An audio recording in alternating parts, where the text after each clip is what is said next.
Daqui a pouquinho a gente vai ver essa história. Ontem à noite eu fiquei devendo a vocês a historinha que eu iria contar que aconteceu comigo.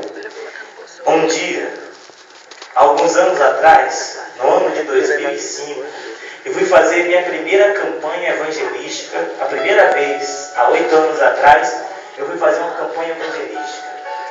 E como eu tinha saído daquela vida ruim que eu contei a vocês, e tinha vindo para Jesus, eu tinha perdido praticamente todas as condições financeiras que eu consegui no mundo, porque eu desfiz tudo o que eu vivia de errado, e automaticamente eu perdi todas as minhas condições financeiras. E quando eu estava seguindo Jesus, eu estava muito pobrinho, só para vocês terem ideia. Eu andava cerca de 15 quilômetros para ir para uma igreja fazer evangelismo, porque eu não tinha R$1,50 para pegar o transporte. Só para vocês terem ideia como eu fiquei duro. Fiquei sem dinheiro. E a igreja que eu fui fazer o evangelismo era a primeira igreja que eu tinha começado a fazer evangelismo. E era uma igreja que tinha 16 membros e eles também não tinham condições financeiras. Era a igreja de Uruguai 2. E eu morava no final de linha de São Caetano e eu ia andando e passava por alguns lugares perigosos que eu conhecia antes de ser cristão. E todos os dias, quando eu passava por aqueles lugares para ir para a igreja andando, eu orava a Deus: Senhor, me protege, envia seus anjos para me livrar de todo mal. Todas as noites eu pedia isso a Deus. Agora, querido, eu queria te contar uma coisa. Muitas vezes a gente ora a Deus com sinceridade do coração, mas sabe o que é? Às vezes a gente não presta atenção no que a gente está orando. Às vezes a gente pede a Deus algo e talvez Deus já nos deu esse algo, mas a gente não está prestando atenção que Deus já nos deu. Sabe por quê? Porque Deus dá, porque Ele sabe que é melhor para você em nome de Jesus. E às vezes a pessoa está esperando um outro melhor, o melhor que ela acha que é, mas Deus já deu o melhor há muito tempo. Aconteceu comigo nesse dia. Passei 20 dias indo para a programação. Faltava uns 10 dias para terminar aquele evangelismo. E eu conhecia todos os becos que me levavam para aquela igreja. Achava eu que conhecia. Naquela noite eu dobrei meu joelho antes de sair e falei de novo: Senhor, me leve em paz, me conduz pelo caminho que o Senhor quer que eu seja conduzido e envia seus anjos para me livrar de todo o mal. Foi meu pedido a Deus. E assim eu fui. Mas eu vou te contar uma coisa. O programa começava às 7h30 e eu ia andar aqueles 15 quilômetros ainda. E sabe que hora já era? 8 horas. Eu não ia chegar a tempo.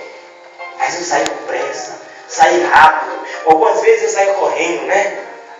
Mas mesmo assim, eu tinha pedido a proteção de quem? Deus. De Deus. E eu estava andando pelo Uruguai. E eu vi vários becos que dão para o final de linha do Uruguai.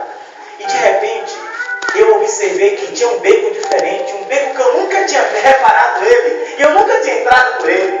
E eu falei assim: se todos os becos dão para o final de linha do Uruguai, eu vou entrar nesse, que esse deve sair mais rápido lá.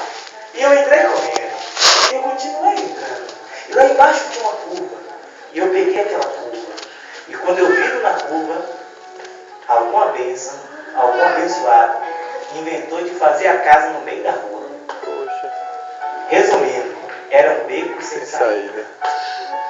Irmão, eu parei com a raiva do meu anjo. Fiquei revoltado com ele. Aí eu falei assim mesmo: ó, anjo, se eu te visse agora, eu te dava um petereco. Como é que tu me deixa entrar por aqui? Aí eu comecei a falar: oh Deus, e o Senhor também, o Senhor é uma bênção.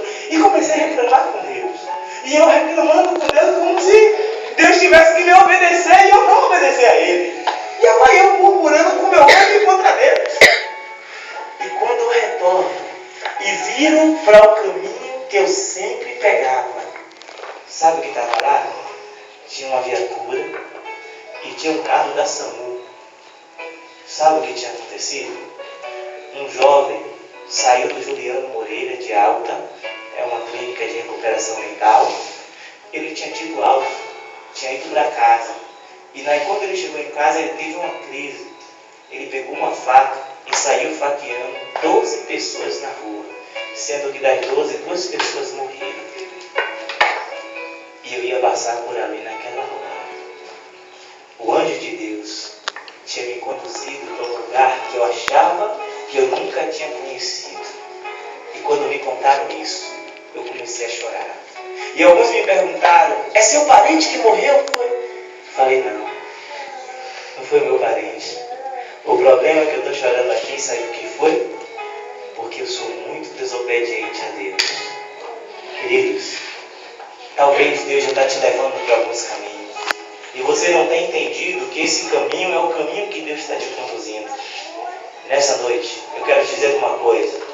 Se você ainda não prestou atenção, que Deus já te deu muitas bênçãos que você já pediu, eu te peço hoje, saia da sua escuridão. Veja que Deus já está contigo, que Ele já está operando milagres na sua família em nome de Jesus. Preste atenção, porque Deus já te fez vencedor de todas as escuridões da tua vida em nome de Jesus.